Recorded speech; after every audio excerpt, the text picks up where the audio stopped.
Boa noite a todos, é com muita alegria que estamos aqui para mais um Evangelho online do Centro Espírita Esperança e Fé. Eu sou a Tânia, né, meus amigos? E como sempre, toda segunda-feira nós estamos aqui, né, para fazermos o nosso Evangelho.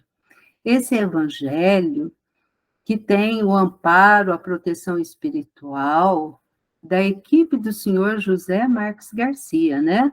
Pois somos, né, a nossa casa material é o Centro Espírita Esperança e Fé, em Franca, né? E para isso, essa reunião acontece todas as segundas-feiras.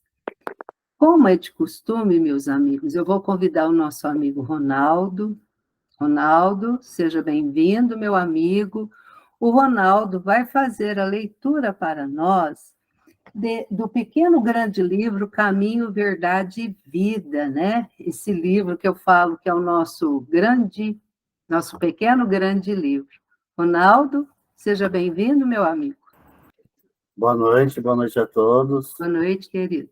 Gratidão, né, pela oportunidade, gratidão a Deus Pai, nosso Criador, pela permissão de estarmos aqui reunidos. Então é tempo de confiança. E disse-lhes, onde está a vossa fé? Lucas capítulo 8, versículo 25. A tempestade estabelecerá a perturbação no ânimo dos discípulos mais fortes. Desorientados ante a fúria dos elementos, socorre-se de Jesus em altos brados. Atende os mestres, mas pergunta depois. Onde está a vossa fé? O quadro sugere ponderações de vasto alcance. A interrogação de Jesus indica claramente a necessidade de manutenção da confiança quando tudo parece obscuro e perdido. Em tais circunstâncias, surge a ocasião da fé, no tempo que lhe é próprio.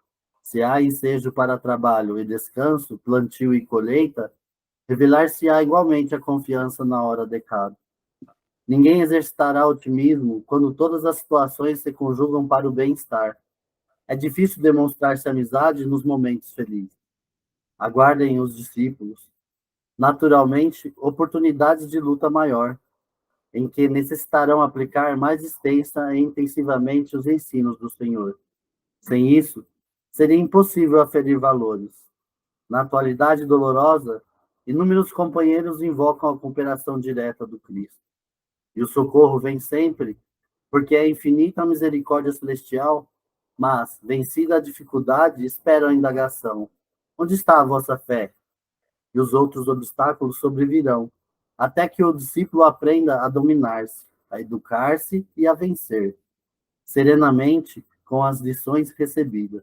Caminho, Verdade e Vida, lição 40, Espírito Emmanuel, psicografia de Francisco Cândido Xavier. Maravilha, né, meu amigo Ronaldo? Vencer com serenidade, né, todas as situações da vida. Emmanuel, né? Obrigado. Gratidão, Ronaldo. Obrigado. Vamos agora convidar a nossa amiga, né, companheira, a Iraides, para fazer a oração inicial. Iraides, querida, seja bem-vinda. Obrigada, Tânia. Boa noite, Boa noite, querida. Valdete, queridos amigos, irmãos queridos, encarnados e desencarnados. Então, juntos a Jesus, por esse momento tão especial, esperado, né, da nossa semana, começando o nosso mês, rogando a esse mestre querido, a Deus nosso Pai, as benesses, como sempre, né, provindas do alto, aquelas que nós nem mesmo imaginamos merecer, precisar, mas Jesus, na sua infinita bondade, está sempre nos assistindo, nos amparando, nos intuindo. Obrigada, Senhor Jesus. Que possamos ter discernimento para separar aquilo que não necessitamos, daquilo que mais precisamos, daquilo que não nos cabe fazer, daquilo que não nos cabe emprenhar, correr, né?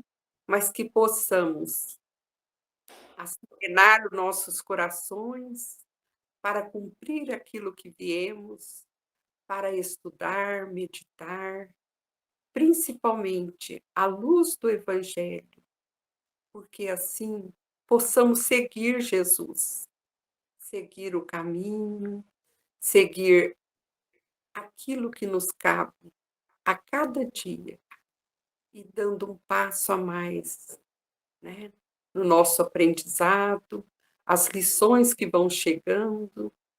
Nós agradecemos, Jesus. Pai nosso que estais no céu, santificado, Senhor, é seu bendito e santo nome, no céu, na terra, em todos os círculos espirituais. Dai-nos o pão de cada dia, o pão material, o pão espiritual, e perdoa nossas ofensas, à medida que vamos perdoando os irmãos do caminho. Ampare-nos sempre, Senhor. Livra-nos do mal que reside em nós mesmos, pois que teu é o reino, o poder e a glória. Que assim seja. Muito obrigada, Iraíz. Gratidão, minha amiga. E agora, vamos convidar a nossa amiga Odília, que irá fazer para nós uma leitura do Evangelho. Seja bem-vinda, Odília. Obrigada, Tânia. Boa noite a todos. E vamos à nossa leitura. Certinho? Certinho. Conhece-se a árvore pelo fruto. Item 1. A árvore que produz maus frutos não é a boa, e a árvore que produz bons frutos não é má. Porquanto cada árvore se conhece pelo seu próprio fruto. Não se colhe figos nos espinheiros, nem cachos de uvas nas sajas. O homem de bem tira boas coisas do bom tesouro do seu coração, e o mal tira as más do mau tesouro do seu coração. Porquanto a boca fala o que está cheio o coração. Lucas, capítulo 6, versículo 43 a 45. Item 2. Guardai-vos dos falsos profetas, que vêm ter convosco coberto de peles de ovelha, e que por dentro são lobos rapaces. Conhecê-lo-eis pelos seus frutos. Podem colher-se uvas nos espinheiros ou figo nas sarças?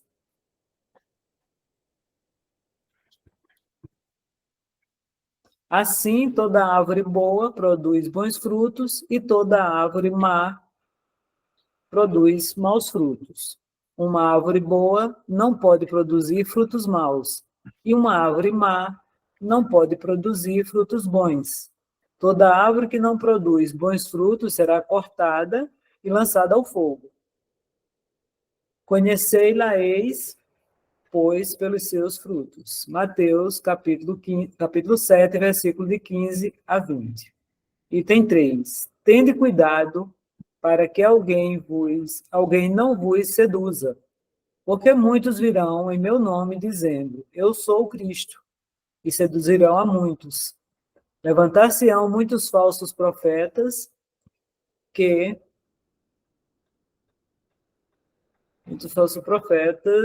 levantar-se-ão falsos profetas que seduzirão a muitas pessoas.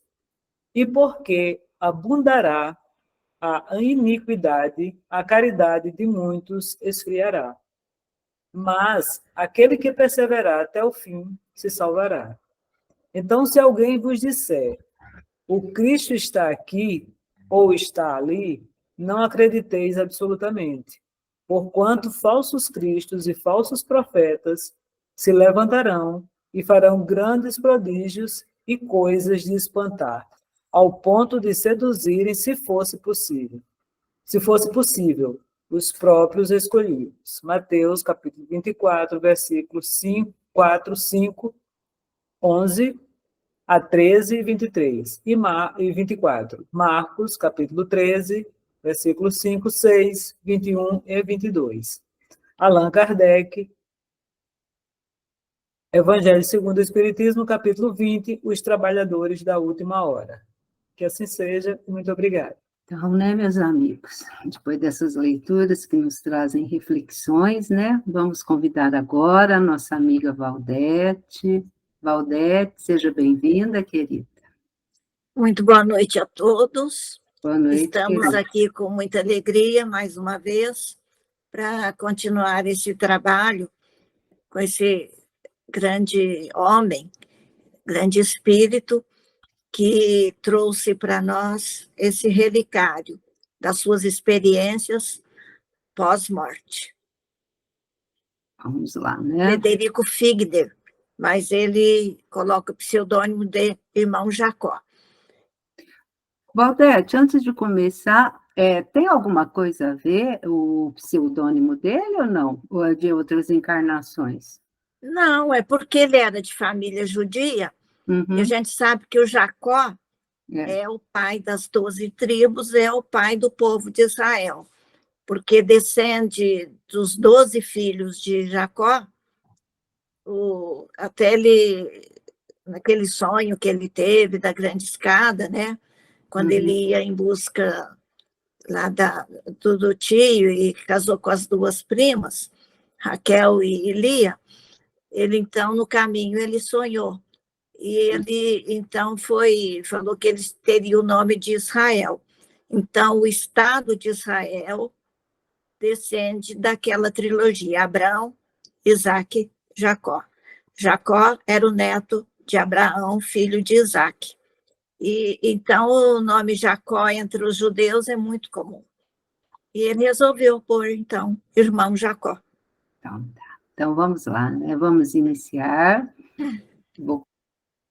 Então, você poderia colocar o começo aí dos slides e fixar aí na foto dele, porque aí eu vou voltar um pouquinho para as pessoas lembrarem, porque o nome dele era Frederico Figner, que nasceu onde é hoje a Tcheca, República Tcheca. Aos 15 anos ele foi para os Estados Unidos sozinho, em busca de trabalho, que a família era muito pobre, e de buscar, assim, riqueza, recursos para ajudar a família, que estava bem endividada, não tinha recursos, e dotes para as irmãs e para ele sobreviver. E ele descobriu que tinha o Thomas Edison, tinha, então, criado o gramofone, onde podia gravar a voz das pessoas, tocar música. Aí ele comprou um, e com esse gramofone, ele saiu dos Estados Unidos, atravessou o México, América Central, e chegou em Belém do Pará, lá no norte, no Brasil. E atravessou os estados todos ali do Nordeste, e em praça pública ele ia gravando a voz das pessoas e cobrava. E dali ele chegou no Rio, do Rio ele foi até a Argentina, e quando ele volta da Argentina para o Rio, definitivamente, isso foi uma viagem de um ano, mais ou menos. Ele já tinha recursos, ele já tinha ganho muito dinheiro, e montou, então, uma loja, e deu o nome, depois dessa loja, de Casa Edison, em homenagem ao Thomas Edison. E lá ele vendia os gramofones e inúmeras outras coisas, outros produtos. E ele enriqueceu, e depois ele se tornou espírita, porque tinha um amigo, filho do Luiz Saião, que foi presidente da FEB, que ajudou a fundar a FEB. O Luiz Saião, o filho dele, era amigo do Frederico Figner. E ele falava muito para ele do espiritismo, do cristianismo, e ele, como judeu, não acreditava em nenhum dos dois.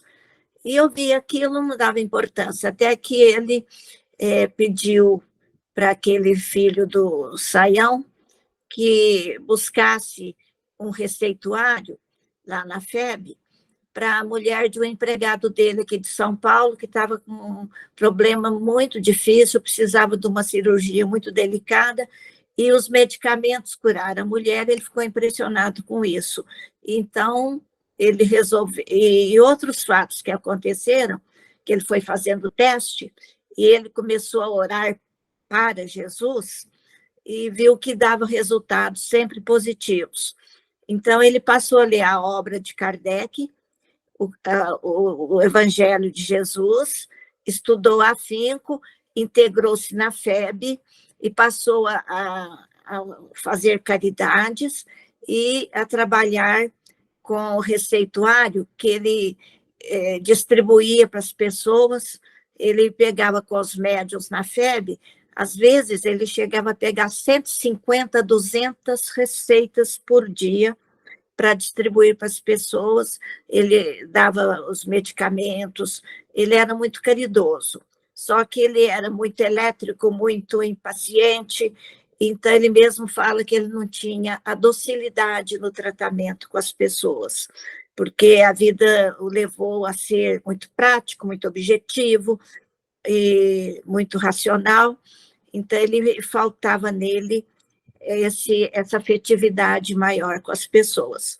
E ele passou a ser médium, assim, dialogador nas reuniões de desobsessão, então ele tratava muito os espíritos, os obsessores, e trabalhou muito nesse setor. E ele que nasceu em 1866, que chegou no Brasil em 1891, aí ele vai desencarnar em 1947, aos 80 anos. Eu procurei ver qual foi o mal que levou ao óbito, não fala, mas agora nós vamos ver as descrições que ele vai fazer, porque ele tinha os amigos todos lá na FEB, Bezerra, o Guion Ribeiro, o Leopoldo Cirne, então, vários que foram presidentes, que foram trabalhadores lá na FEB. Então, ele tinha esse contato. E alguns desencarnaram antes dele, e eu estou já antecipando isso, porque nós vamos ver isso depois, né? E então, todos eram amigos dele. E então, ele prometeu a todos, quando ele desencarnasse, porque esses que foram na frente dele, ele avisava, quando vocês forem, vem dar notícia, mas nunca que eles vinham, nunca que eles falavam. E ele prometeu que quando ele desencarnasse, ele viria descrever tudo que aconteceu com ele na passagem de volta para o plano espiritual. Então, ele ficou muito atento a essa promessa. E, então, quando chegou na época da desencarnação dele, eu quero lembrar uma coisa. Ele casou-se com a dona Esther, teve 6 filhos, a Esther, não foi Esther, a Raquel, a mais velha, que desencarnou aos 21 anos, até eles foram para Belém do Pará procurar uma médium, Ana Prado, que por ela os espíritos se materializavam. Essa filha deles materializou-se e conversou com eles, tem uma descrição total dessas reuniões que eles fizeram com essa médium. E outro dia o Jorge Elahá ainda confirmou que ele teve lá mais de um mês em Belém e ele ajudou a fundar a sede da Federação Espírita do Pará, e que corresponde aqui em São Paulo a USE.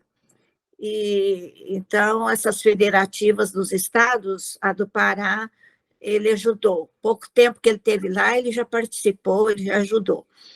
E o Fred, então, perdeu essa filha e mais 2 filhos. Mas essa filha que marcou muito. Então, eles tiveram 6 filhos, 4 mulheres, 2 homens. Antes dele, partiu a mais velha, a primogênita, que era a Raquel, e depois os 2 filhos, e sobraram 3 filhas, que no fim da vida dele, foi as que cuidaram muito dele.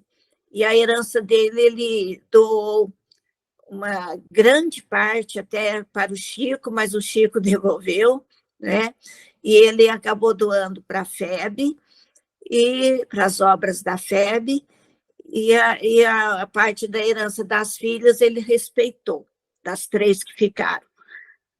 E então, quando ele está aos 80, ele ficou acamado, e o espírito do irmão Andrade, com quem ele tinha muito contato nesse receituário, esse espírito, ele era dedicado à medicina, e estou ressaltando porque vai ser esse irmão Andrade que vai ajudá-lo muito na desencarnação.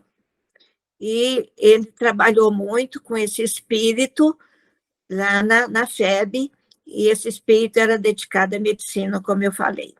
Bom, os últimos 30 dias dele, os últimos dias dele, esse espírito falou para ele entrar em total repouso, e tudo indica que ele tinha dificuldade para respirar, então o problema dele era pulmonar.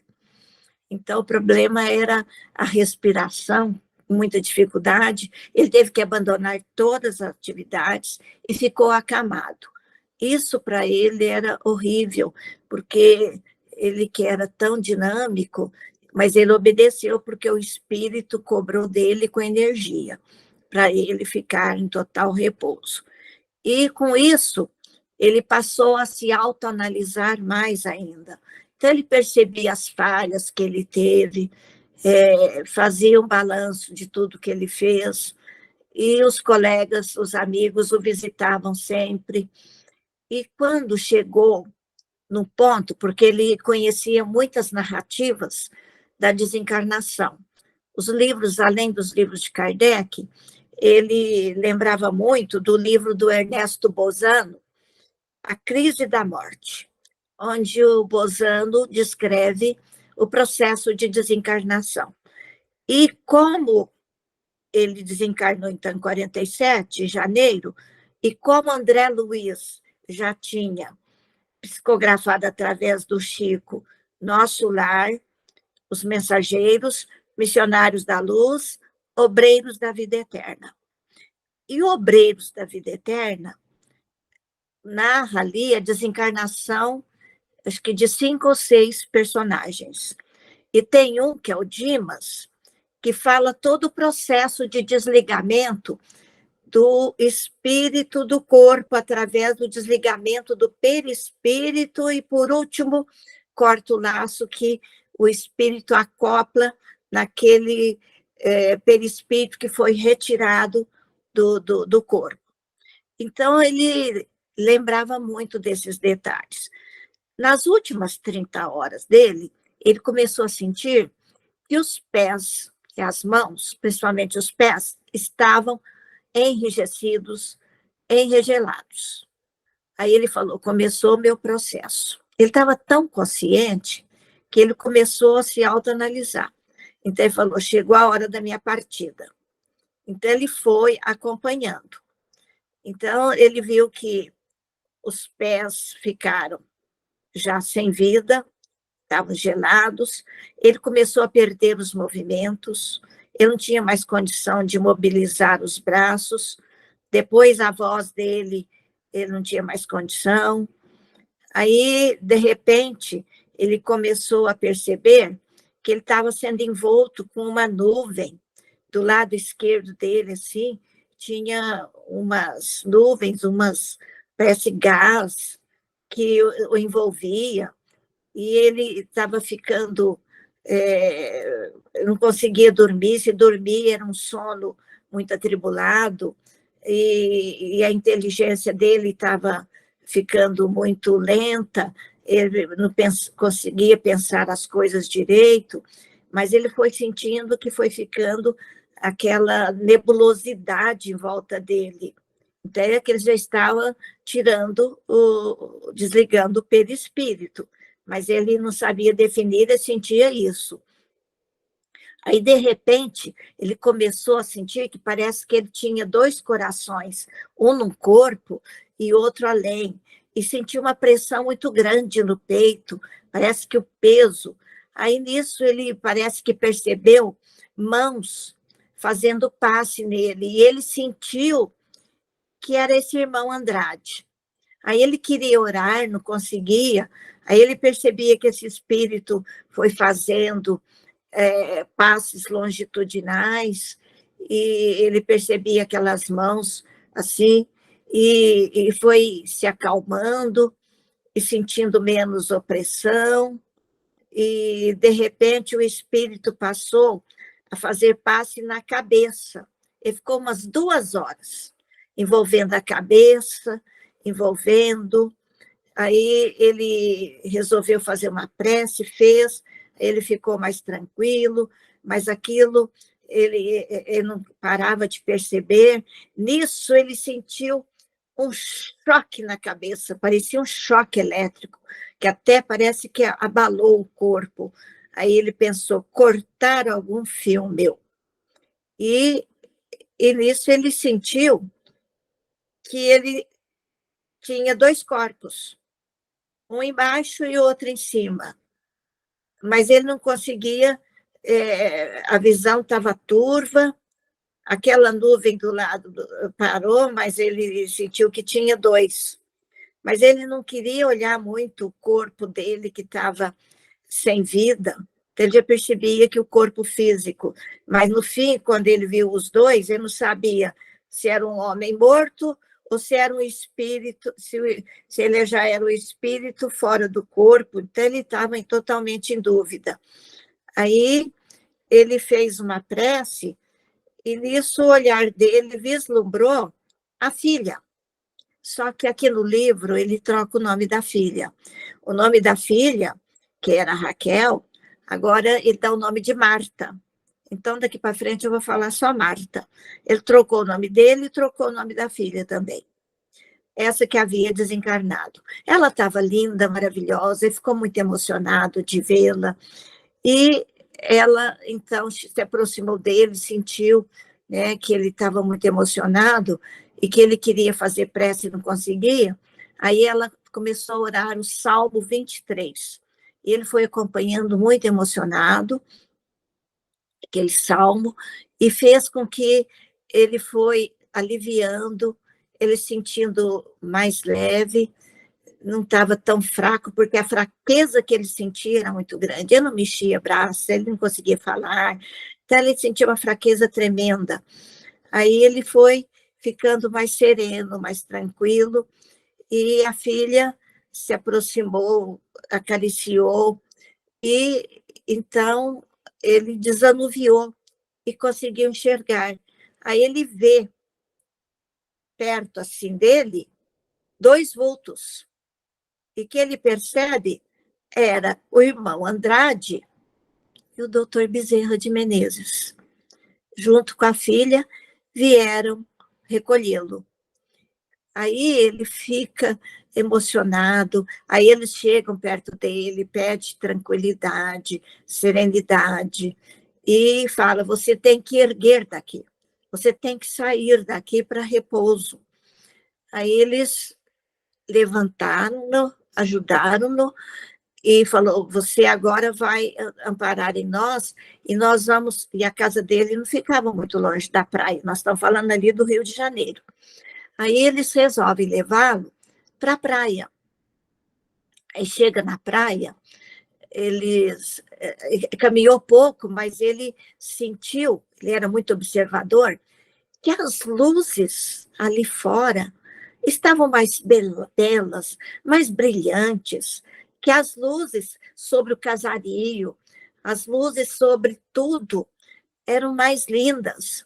Aí captaram o pensamento dele e falou assim, é porque os encarnados não sabem e não conseguem, na sua limitação física, observar a beleza das radiações, das luzes. Isso aí é normal.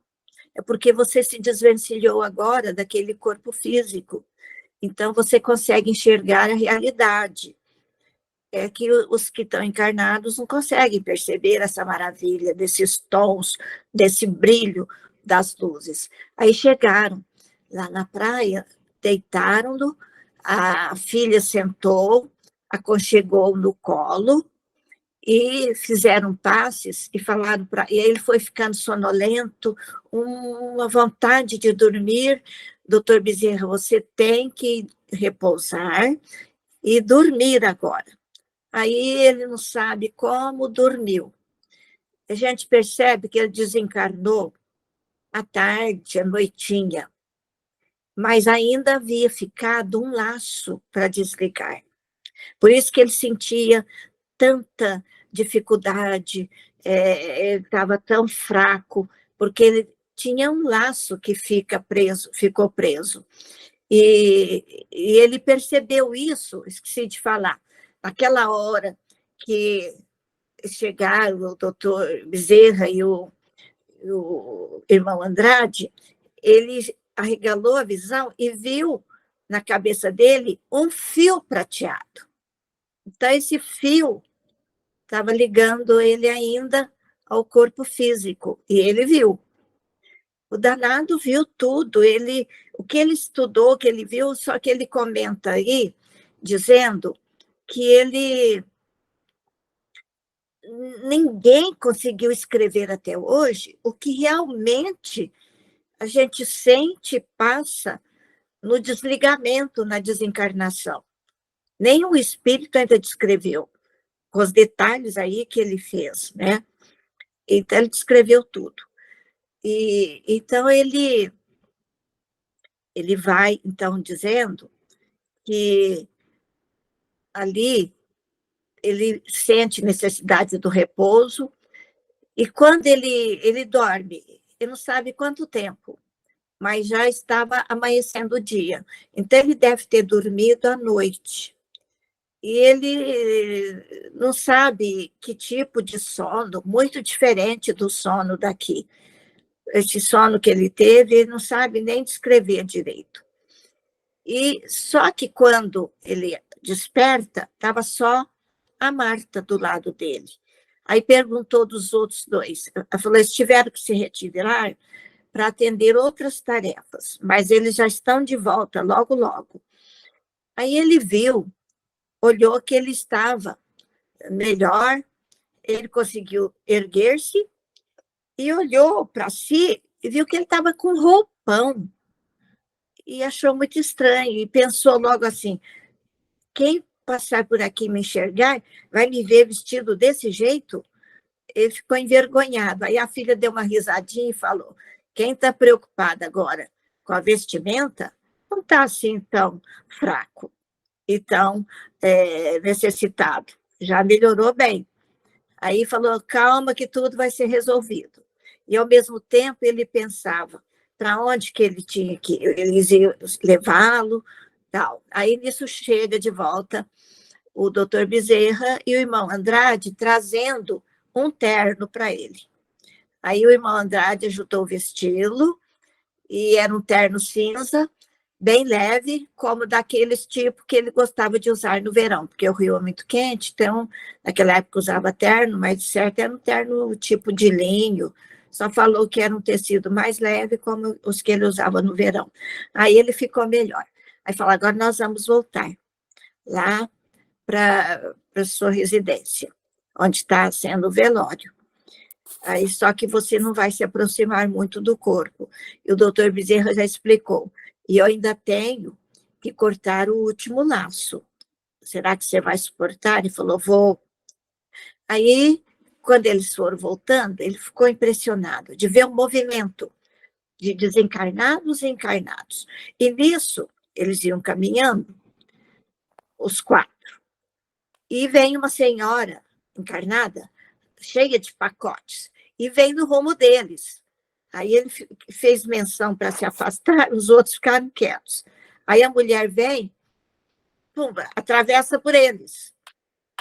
Aí ele ficou impressionado. Nossa, ela nos atravessou e nem sentiu nada. Aí falou, e você sentiu alguma coisa? Nós não sentimos, e nem ela também sentiu. Ela não percebeu a nossa presença e para nós isso não tem importância. Então, foi o primeiro fato estranho assim, que ele viu. Depois, quando foi se aproximando da residência dele, aí os pensamentos de quem estava ali no velório eram muito controversos. Tinha gente criticando, até ele aproximou e escutou, o tanto que ia ficar caro aquele enterro, o tanto de dinheiro que ia gastar. Era amigo dele comentando isso, que eles iam gastar muito dinheiro no enterro. Aí ele ficou chateado. Ali, velando o amigo que partiu, comentando essas coisas. Aí foi perto de um carro, estavam comentando ali de política, e tinha um deles criticando ferozmente a postura de um vereador. E ele estava envolvido por um obsessor. E quanto mais ele criticava, mais o obsessor insuflava. Isso, para nós, é uma lição que a gente não deve estar discutindo política, e muito menos nesse nível, porque os obsessores vêm e incentivam. E ali tinha espírito de todo jeito. E fizeram até um cordão de proteção, porque havia muitos espíritos inferiores ali.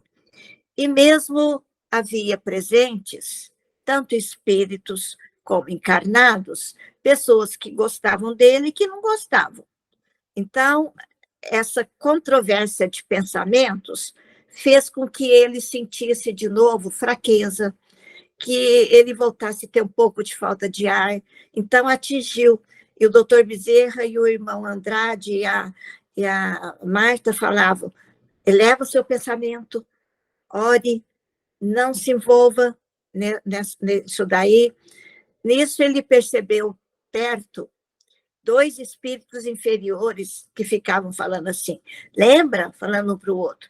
Quando ele, lá naquela reunião, nos doutrinou e mandou a gente se retirar, aí ele olhou bem os 2 e relembrou do fato. Era uma moça perturbada, obsediada, que os médiuns descreveram para ele os obsessores que estavam perturbando a moça. E pela descrição, ele lembrou direitinho. Eram aqueles 2 caras que estavam ali, aqueles 2 espíritos. E ele não foi muito caridoso. Ele falou que eles tinham que deixar a moça e tal. Aí os espíritos comentavam assim: eu queria ver a cara dele se ele nos visse aqui agora. Mas aí ele falou: eles não estão me vendo? Aí o doutor Bezerra: não, o nível deles é muito inferior e eles não conseguem sintonizar espíritos aqui do nosso nível. Então, não estão te percebendo. E ele ia retrucar, e falou: de jeito nenhum. Aí afastaram ele dali, que não podia de jeito nenhum dialogar, nem senão ele ia causar problema para ele e, inclusive, ficar muito vinculado ainda à matéria. Aí, nisso, tiraram ele dali, afastou um pouco, e o doutor Bezerra mandou o irmão Andrade e a Marta ampará-lo, que ele ia lá dentro cortar o último laço. Aí, quando o doutor Bezerra cortou, ele sentiu um abalo, parecia que tinha acontecido um terremoto tão grande, e ele sentiu fraqueza de novo. Mas aí, a Marta e o irmão Andrade o apoiaram. E, ao apoiá-lo, ele, então, se sentiu mais leve, flutuando. Ele já não sentiu fraqueza, porque o último laço que estava prendendo aquela matéria foi desligado. Agora ele era totalmente um envoltório etéreo e estava fora totalmente do corpo. Então, ele se sentiu leve, suave, e conseguiu, então, ficar de pé, melhor, visão mais clara. Aí, depois, eles falaram assim, aí ele perguntou se ele ia acompanhar o enterro. Aí falou que ia sim. só que à distância, não deixou nunca ele aproximar do, do caixão.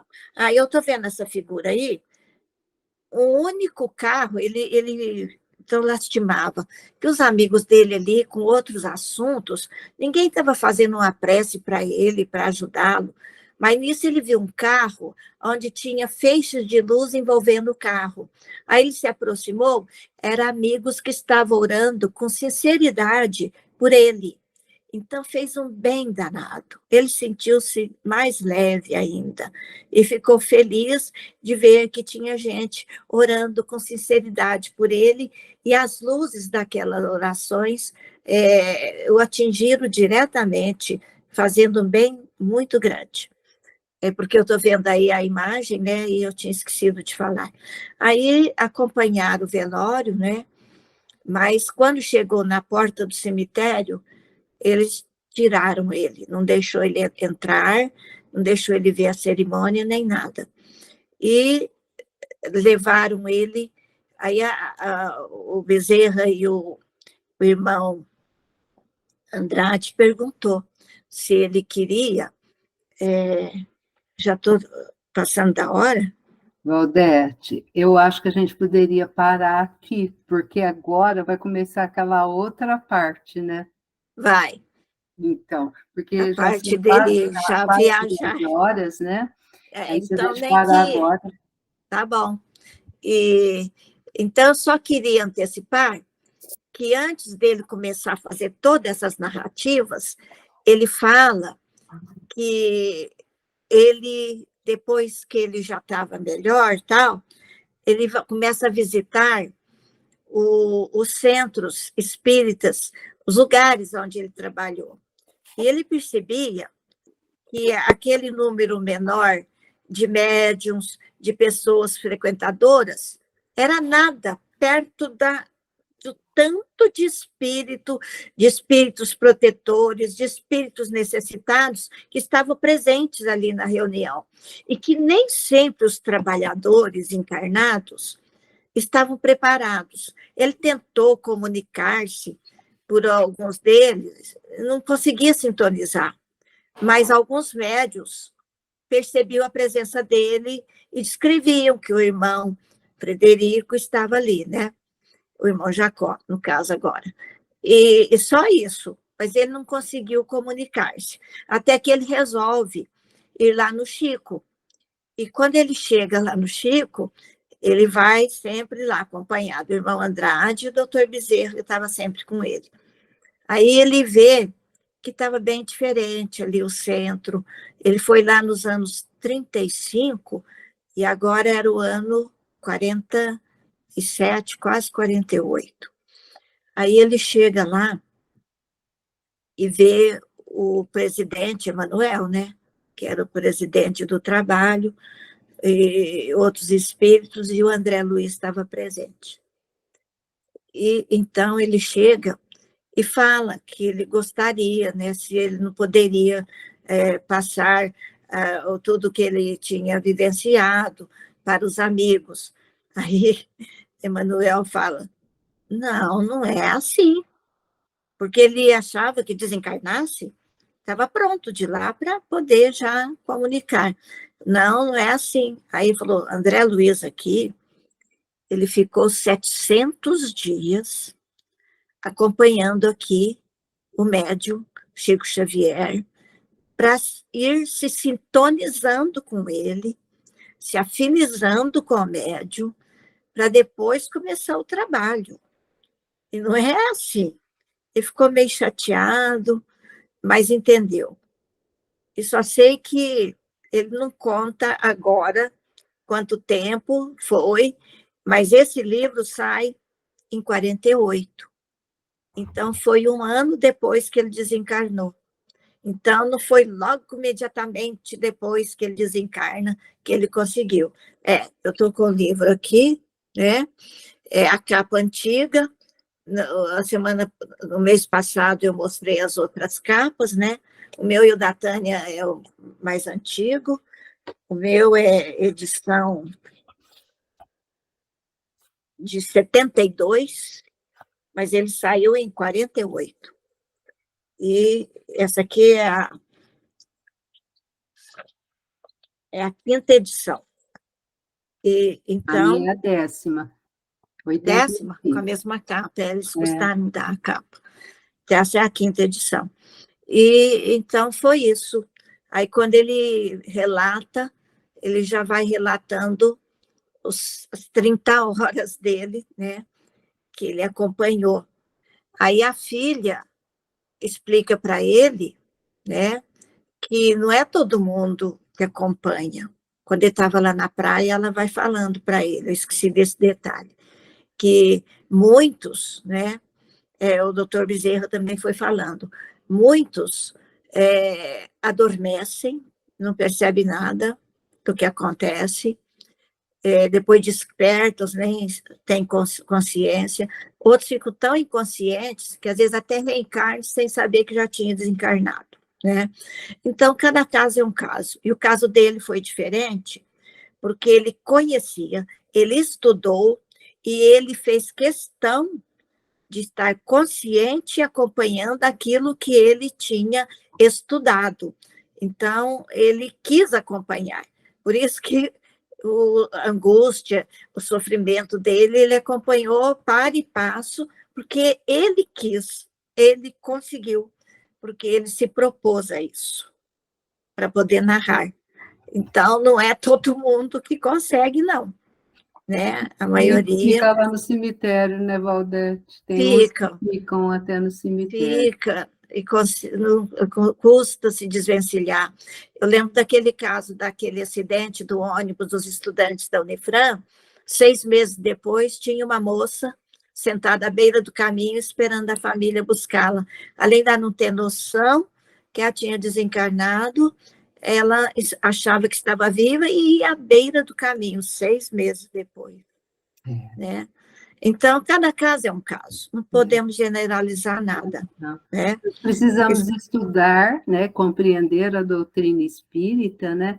É aí que a gente vê, né, educação para a morte, né? A gente estudar e ir colocando em prática já em vida muitas coisas, porque quando chegar o nosso desencarne, tomara que a gente já tenha mais entendimentos, né, Valdete? Então, no próximo mês, a gente vai ver que até o apego às coisas materiais atrapalha. Né? Então. Um brinquinho que a gente for muito apegada a esse brinquinho, vai dar um trabalho, meu Deus. Mas foi ótimo, Valdete.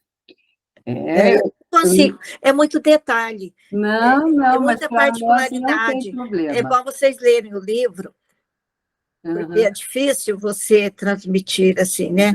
E na minha idade você não tem mais aquela memória dos detalhes e tal. Ai, meu Deus, quem somos nós? Quem somos nós? Eu já não tenho mais, não. Nossa, mas foi assim, ó.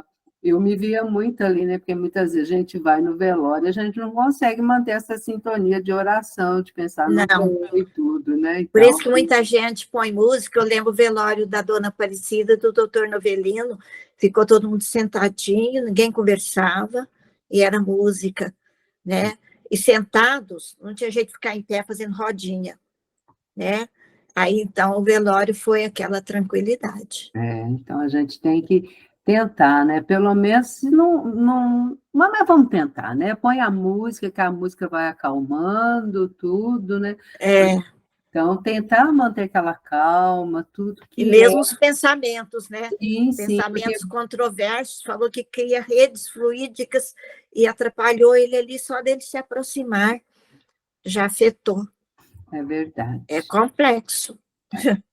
Então, ó, meus amigos, nós vamos ter um mês para a gente estudar aí, entender essa parte, que depois a Valdete vai contar o que é que ele vai nos trazer lá do mundo espiritual.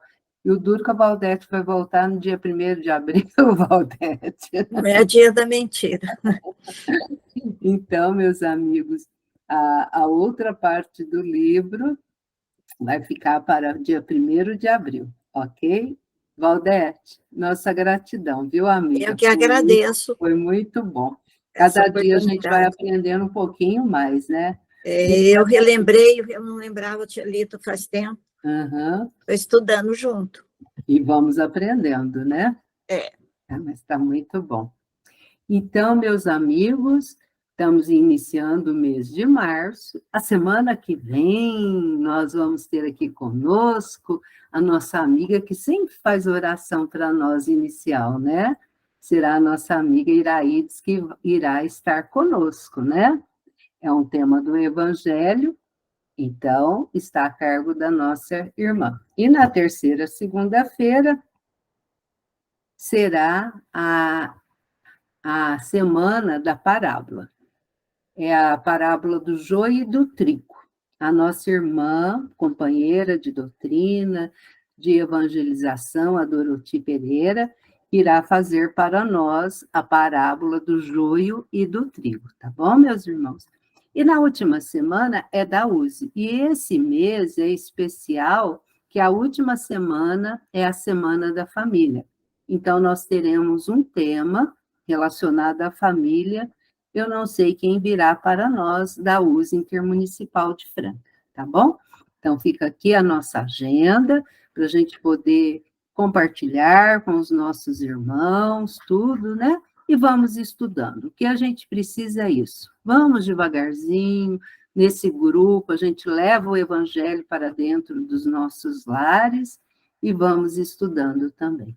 Ok, meus amigos?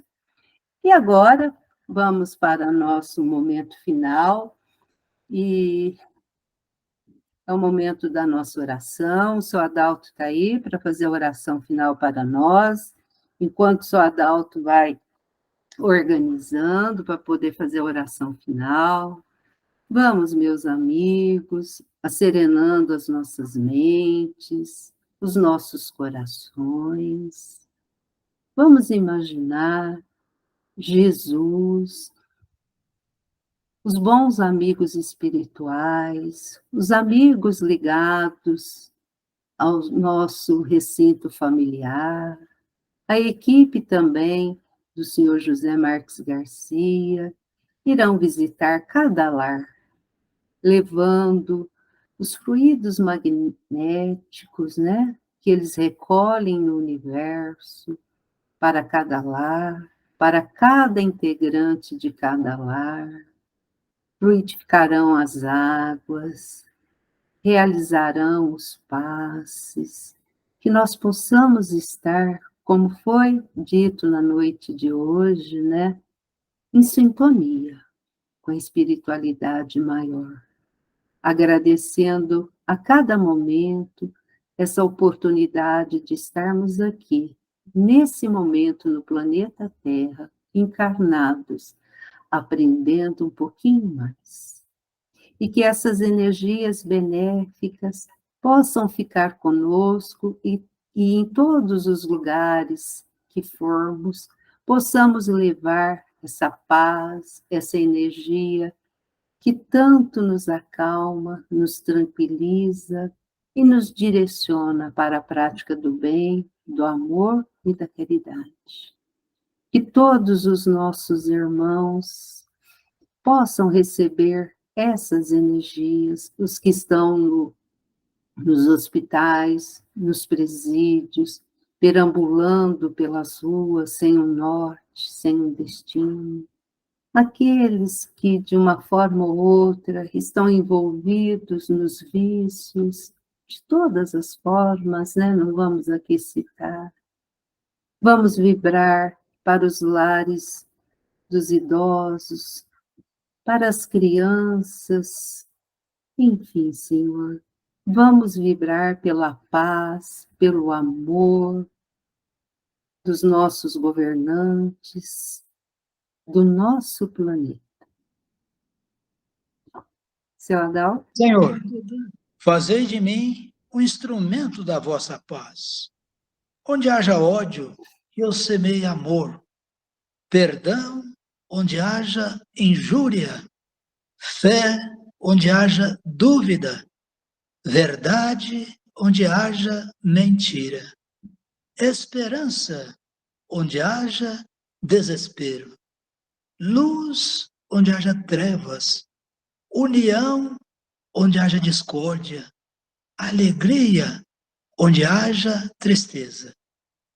Ó Divino Mestre, permiti que eu não procure tanto ser consolado quanto consolar, compreendido que compreender, amado que amar, porque é dando que receberás, perdoando que somos perdoados e morrendo que nascemos para a vida eterna. Que assim seja, que a paz do nosso Mestre Jesus esteja sempre em nossos corações. Assim seja. Muito obrigada, seu Adalto. Obrigada, bons amigos que estiveram aqui conosco, né? Amigos do coração, amigos espirituais, os nossos amigos aqui que estão na nossa sala virtual. Gratidão a todos, dizendo que pode compartilhar o link com quem quiser vir estar conosco, será uma alegria, tá? E após a gravação, eu disponibilizarei o link para que quem quiser assistir novamente, né? Eu vou colocar o link no nosso grupo, e para os nossos irmãos que não estão no nosso grupo, e que estão aqui pela primeira vez, que eu vi pessoas aqui, é só ir no YouTube, Esperança e Fé Connect, né, Félix? Está certinho, né? Isso, é isso mesmo. Lá vocês vão encontrar os estudos já passados. A Valdete já fez o Paulo Estevam para nós, e tem vários estudos lá. Então, fique à vontade. Dê um joinha lá no YouTube para que o vídeo vá correndo, né? Quanto mais ele é visualizado, o YouTube joga para frente. Então, meus amigos, muito obrigado. Um beijo no coração de todos e vamos em frente, com muita alegria no coração e com Jesus à nossa frente. Até a próxima. Fiquem com Jesus, meus amigos.